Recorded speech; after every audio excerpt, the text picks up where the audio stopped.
Hi there. My name is Catherine McGlynn. Today we're going to be talking about living life fully. For some of you, living life fully might mean having a life of excitement, a life of adventure.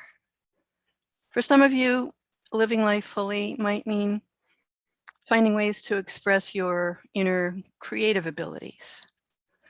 For some of you, living life fully might be related to relationships, whether it be family relationships, social, societal, work relationships. There's lots of different ways that people desire to live their life more fully. So what I'm going to do today is I'm going to just talk about several things you might want to think about as ways to open yourself up so that you can live your life more fully. And living life more fully doesn't mean you're going to go from where you are now to kabowie, some huge shift in yourself. There's gradual steps, and the gradual steps of opening come about with making a commitment to yourself to become more fully aware of and mindful of events as you go through your day, whether those events are thoughts that you have, whether those events are actions that you take, or whether those events might be different interactions that you have in your environment, alone or with others.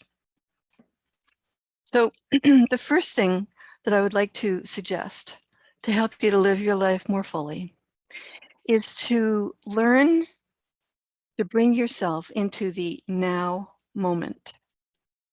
The now moment is the only moment that we are ever living. We live in the eternal now. However, most of us have our thoughts either ahead in time or behind in time. So we're not necessarily fully present to the now. And in the now is when everything unfolds for us. When we're thinking ahead or when we're thinking behind, a lot of times we are reactive to the events in our life, to the thoughts in our head, to the interactions with other people. When we're fully present in the now, we have more perspective. We have an ability to sort of step back and not be held prisoner by any types of reactive feelings or emotions or memories that might be intruding on whatever is happening in the now moment. So as often as you can, as you go through your day, bring your awareness into the now moment. So maybe every time you sign your name to a document, every time you put your key in the door, the ignition, your locker, wherever it is that you put your keys, every time you take a sip of water, maybe every time you pick up the phone, bring yourself into the now moment. The easiest way to do that is by focusing on your breath. If you think about it, we don't breathe for 10 o'clock tomorrow. We don't breathe for 5 p.m. last Tuesday. We're always breathing right now. So when you bring yourself into the now moment, maybe you're remembering to do it all on your own. Maybe you're using some sort of an external key or cue to bring yourself into the now moment, and just follow the breath. Notice what it's like to breathe in, notice what it's like to breathe out. It's very boring. But part of what happens when you bring yourself into the now moment is that the racing mind begins to quiet down. And the racing mind is thinking ahead or thinking behind in time. The racing mind begins to quiet down. You become more fully aware, more present to the now moment. And in the now moment is when you can have, I call it aha moments. You have an ability to have more perspective on things. You have an ability to almost be an observer of yourself, to be an observer of your life. Not that you want to be an observer all the time, certainly you want to be a participant in your life. However, when you can be an observer, you can be a little bit more detached from the emotions that are constantly racing through us all the time. And you can, one of the tips that I'm going to suggest is that you can ask yourself, is this true? So as you go through your day, you bring awareness to your breath, you come into the now moment. If there's any sort of an upset that you're facing, you can say to yourself, is this true? And what I mean by that is whatever is happening now, and whatever your reaction to it, and you'll notice I'm using the word reaction instead of response, is whatever your reaction to the moment, is it appropriate? I usually say to people, what you're upset about now is really not what you're upset about. So for example, I had a client the other day. She and her husband have a property on the beach that they rent out. And so she was keeping an eye on Hurricane Henri. And she was telling her husband that she thought that they ought to put sandbags by the door because they're only, I don't know, a street widths away from a seawall. So she thought putting sandbags in the door would be a good thing. He got all upset. He said, if you're going to get upset about every storm, then this is just totally ridiculous. Let's sell the property. So, so she and I were talking, and he's not upset about the sandbags. There's something else that he's upset about. And so, because she didn't understand that there's something else that he's upset about, she's thinking that he's unreasonable. It's very reasonable to think about being preventative and using sandbags. And so they were fighting all weekend long. And so I said to her, you're never upset for the reason you think. So she was, during the conversation, she was able to let herself step back from that interaction that she had, that she was still reliving in her head. And she was able to gain a little bit more perspective, a little bit more of his perspective. So when you can let yourself be in the now moment and let the past and the future just sort of drop away, just be present to what's happening now. It's so much more rewarding than to be held prisoner to those old emotions. So living life fully, part of it has to do with letting yourself drop away the shackles of old emotions. Everybody has them. Everyone has them. The more you can bring awareness to them, the more you're able to allow yourself the freedom from them. So along with some ideas for other tips that you might want to consider, I would suggest, I have a little list here, pursuing your passions. We all have hobbies, we all have passions. So during the pandemic, I'm in 3 musical groups. I play flute. We haven't been able to meet, so I haven't been able to pursue my passions. So I've found a lateral satisfaction. So I'm learning about opera now. I never thought I would want to know anything about opera. However, I am learning about opera, and it's a lot of fun actually. Some sounds I like, some sounds I don't like. I just move on if there's a sound, or the theme of an opera that I don't care for. But that's opened up a whole new world. And so I found new friends as a result of that as well. So pursue your passions. Keep a journal of ideas that come to you. So maybe while I'm watching opera, maybe what the theme of the opera is, it might sort of set my mind in motion and I might start thinking about other things, kind of like in a daydreamy kind of a fashion. And so sometimes I have those aha moments and I'll write them down. Not that I'm going to take any action on them. However, sometime in the future, maybe there might be the time, there might be the opportunity, there might be the exact right place or people that maybe I could put that idea into place. By writing down your ideas like that, it's kind of like writing a note, like when you put a note in your computer or your phone or whatever. It kind of like puts a note into your subconscious mind so that as other events sort of cycle and circle through your life, sometimes that's when the subconscious can put 2 and 2 together, 2 people together, 2 ideas together. So keep a journal of your ideas. Another thing would be to keep a gratitude journal. So I've been keeping a gratitude journal for many, many years. And I task myself every evening to write down 3 things that I'm grateful for that happened during the day, or not even that happened during the day, just 3 things in my life that I'm grateful for. What that does is it starts to open your eyes when you're in the now moment as you're moving through your day of things to be grateful for. And they're not like huge earth moving things. So the other day I wrote down that I was grateful for guacamole. So there's lots in our lives to be grateful for, lots and lots and lots of things to be grateful for. And when we're keeping a gratitude journal or when we're bringing ourselves to an awareness of things that we have to be grateful for, it essentially, it raises our vibe. And as we raise our vibe like that, the body starts to produce helpful, enhancing types of hormones. When we're thinking ahead in time or when we're thinking behind in time, if we're being held prisoner by our emotions, that's when we're in a state of fight or flight and the body is producing stress hormones. So you get to choose where you put your attention. You get to choose what your thoughts are. You get to choose whether you want to entertain the emotions that are presenting themselves to you all the time as you go through your day. So by keeping a gratitude journal, it really helps to keep you up to a higher awareness, a more mindful presence of all that's good in your life. A lot of people like to complain about everything in their life, and it's a habit. So it would be a habit to develop a gratitude attitude. Another thing you can do as you go through your day, as things are happening, I forget if I already said this, I'm sorry. If something happens and you say, is this true? So maybe you're being reactive to someone.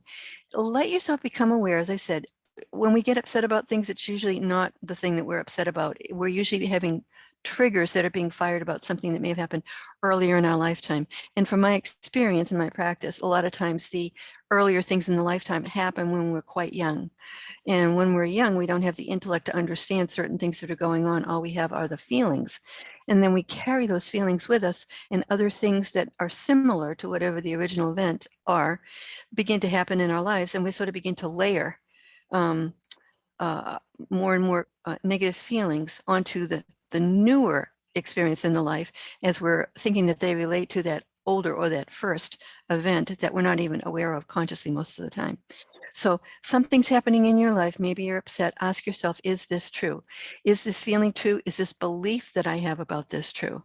And man, when you can let go of those kinds of shackles, you'll just feel so much more freedom, so much more freedom of expression. You'll be able to breathe more deeply. As you breathe more deeply, you oxygenate the body more. That leads to higher states of health and wellness. So one little change that you can make seems like it's one little change, and yet it leads to multiple enhancements in your life in many different ways. Another thing that would be to set up a creative environment for yourself. So one of the things for my own self that I've learned to do is, in order to pursue some of my creative interests, I've learned to say no to other things that I think should be done or need to be done. I've learned to say no, and I've begun to be able to prioritize. So how can you prioritize what you're needing to live your life more fully for yourself? Just think about it and maybe make one change. Maybe make one change one day, one change one week, one change one month. One small step leads you along your journey to living your life more fully. Another thing you could do is you can look for patterns and connections. Look for patterns and connections. So I'll give you an example. I'm on the board of one of the orchestras that I'm in. We have not had any concerts since March of 2020, which means we haven't had any income, and we have still had expenses. And we're not quite sure, what we can do to create more income. So the thought was to when we are able to open up again and get together, we need to make up lost time in terms of generating income.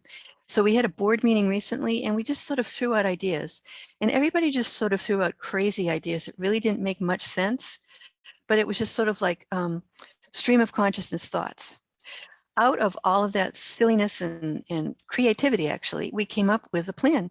And our plan is that we're going to rent our orchestra out to people who are newly out of conducting school so that they can have an experience conducting a full orchestra, which I thought was brilliant. So look for patterns and connections in whatever way you can. Sometimes brainstorming with others can be helpful. And another thing you can do to help yourself live more fully is to learn something new. A lot of people become complacent in their life. It's easy to be complacent. It's easy to stay in that safety mode. And I'm not saying that you should do things that are dangerous, but it's easier to stay in what you know as opposed to letting yourself grow a little bit beyond your boundaries. So for my own self, I got an iPad at some point during the lockdown, and I have no clue how to use an iPad. So that's provided a lot of hours of Googling and searching and learning and making mistakes and learning from mistakes and having aha moments of, oh, that's what that thing that I Googled yesterday that I didn't understand then. That's what I understand now that I have more of a perspective and more learning under my belt. So that's been exciting. And when you're allowing yourself to learn something new, most of the time that leads to the production of the feel-good hormones in your body.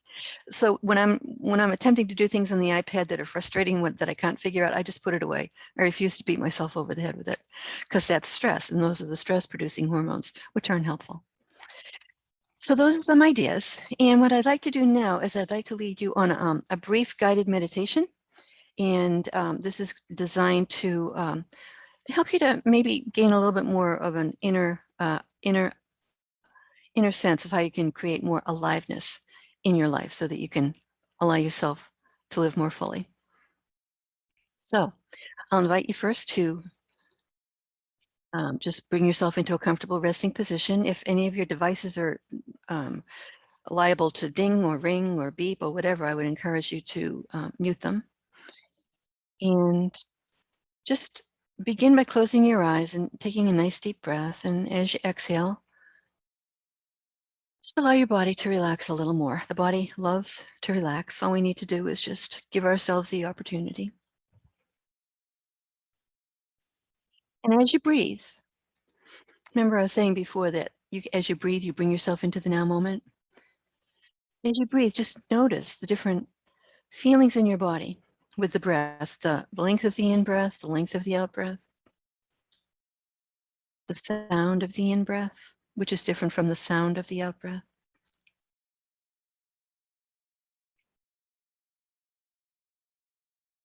Notice the rise and fall of the chest with the breath. Notice the gentle rhythm of the beating of the heart. The body has wonderful, natural, lulling rhythms. All we need to do is just allow ourselves to tune in. And I call it leave the mind and come to the senses. You leave that merry-go-round mind, the mind that is constantly thinking, thinking, thinking, and you bring awareness into your body. Most of us are very cerebral. So when we can bring the awareness into the body, what happens is the mind begins to calm and quiet. And as the mind calms and quiets through the nervous system, the body calms and quiets. And as the body calms and quiets through the nervous system, the mind calms and quiets even more. So just notice the breath. One of the things I encourage people to do on the out breath is to follow the breath until it's time to breathe in again. So there's no tension. There's no forcing as you follow the breath. There's just a noticing. And what I have found for myself as I notice the out breath until it's time to naturally breathe in again is that the out breath becomes longer and longer. Sometimes I'm not aware if it's been a couple seconds or if it's been a minute or more. It's a very calming, relaxing, soothing way to follow the breath. So you're beginning to become more relaxed now. If there's any tension or tightness in any of the large or small muscle groups in your body, just allow yourself to breathe relaxation into those areas. I'm just listening quietly to the sound of my voice. And while you're listening quietly to the sound of my voice, just noticing the breath, breathing slowly and steadily, just as though you were sound asleep or pretending to be sound asleep. Imagining perhaps how comfortable you might look while you're relaxing there. That's right, using the power of your mind to perceive yourself in your mind's inner eye. And then using the power of your mind to do whatever has to happen to make you look even more relaxed. And still thinking about your breathing, making sure that each breath in is just as comfortable as the next breath out. And while you're thinking about your breathing, noticing perhaps the gentle rhythm of your heart, and still listening quietly to the sound of my voice.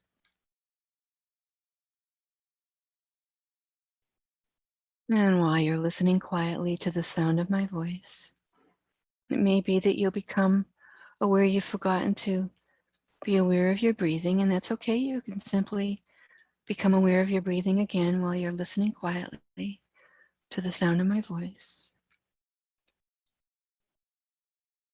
And so that's 4 things.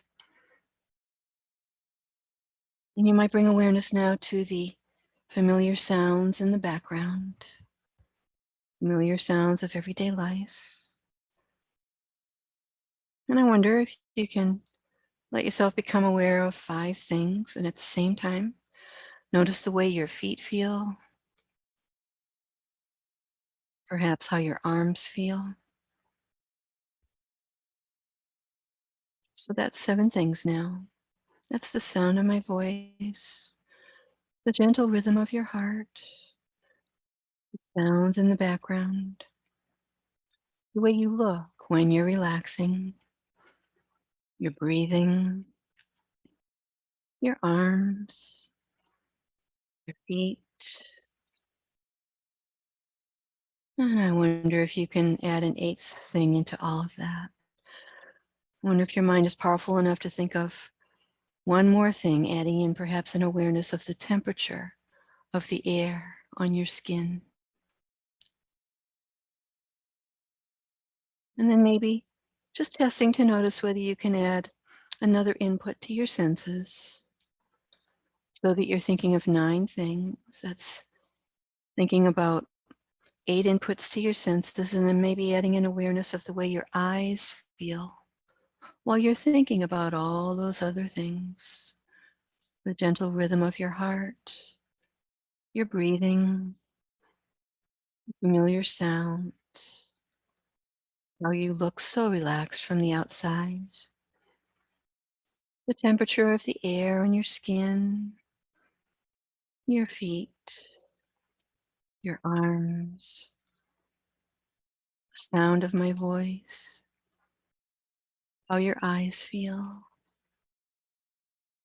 the gentle rhythm of your heart, your breathing, sounds in the background, the temperature of the air, your feet, your arms, sound of my voice, and how your eyes feel. That's right. Now you can think about how good it will feel when you simply allow yourself to think of only the most important thing of all. Right? Concentrating all your energies onto that one most important thing of all.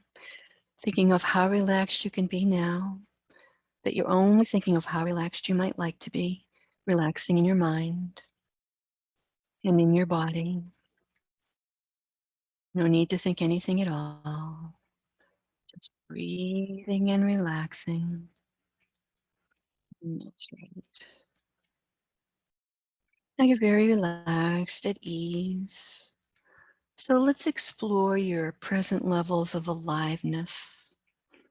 Aliveness is excitement, it's enjoyment in experiencing what you're experiencing. It's an exhilaration that makes you feel glad to be alive. The challenge, the joy, the stimulation, and the pleasure that makes life worth living. I'm going to be asking you some questions, and you'll be able to silently, inwardly, become aware of your answers. So first, let's take a look at your career, or if you don't have a career, maybe you can explore the primary way you spend your time. So do you presently experience aliveness in your career? Yes or no? And is there any real challenge in your career? Are you growing in your career?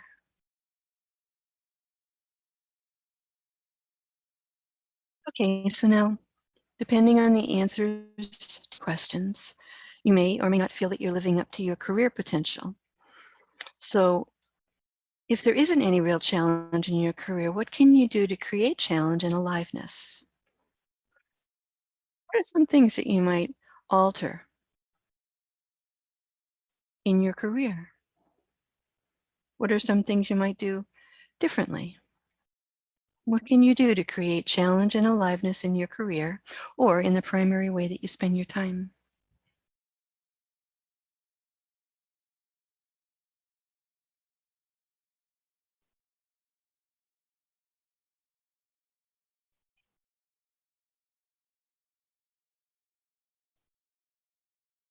All right, and now let's explore relationships.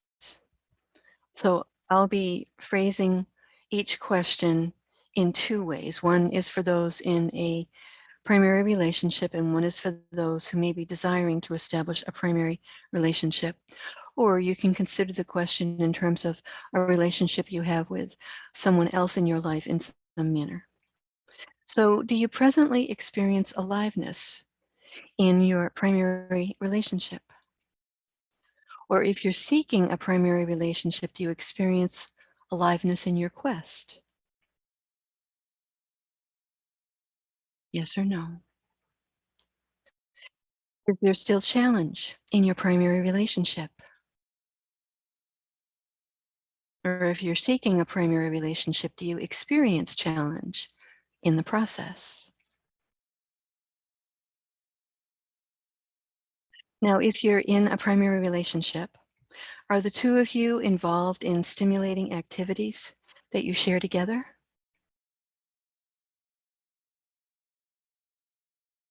Are you growing in your relationship or as a result of seeking to establish a relationship?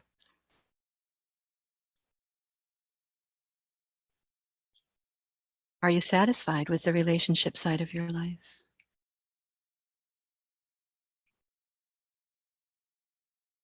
And do you really communicate in your relationship or with those you meet as you seek to establish a relationship?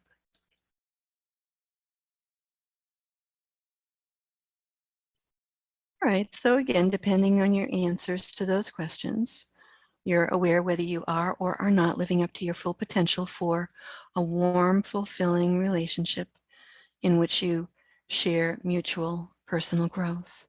So if there isn't enough aliveness and challenge in your relationship or in your quest for one, take a moment now. Just let you explore what you might do to create aliveness and challenge.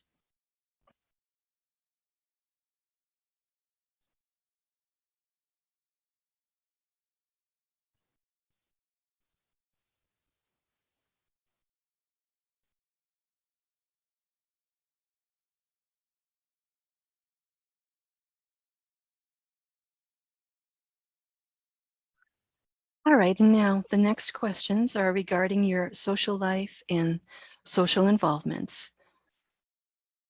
So, do you presently experience aliveness in your social involvements? And that can be social in terms of relationship with friends, or this could be social in terms of societal engagements. Do you presently experience aliveness in your social involvements? Yes or no? And is there a challenge in your social life? And are you open to exploring new avenues of fulfillment in your social life? So again, depending on the answers to your questions, you may feel that you're living up to your potential for an exciting, challenging, growthful social life. Or if there is no real aliveness, take a moment now and let yourself explore what you might do to create it.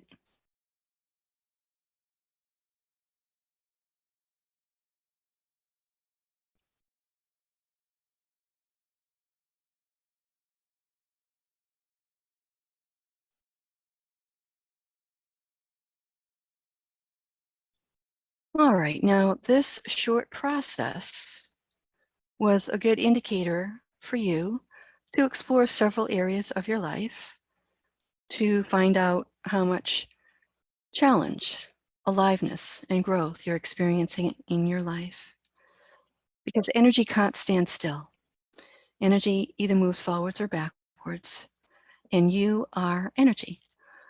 So you can allow yourself to, in flashes of insights, or maybe in dreams, or maybe through journaling, become aware of ways that you can create more stimulating activities and thoughts and passions for yourself so that you can begin to live your life more fully. So as you're ready, and when it's time for you, just take a nice deep breath in, and as you exhale, opening your eyes, beginning now to orient back to the present moment as you feel relaxed, as you feel rested, and as you begin to live your life more fully. So we have a couple minutes if anybody has any questions. or any comments that you'd like to share, you can use the chat feature.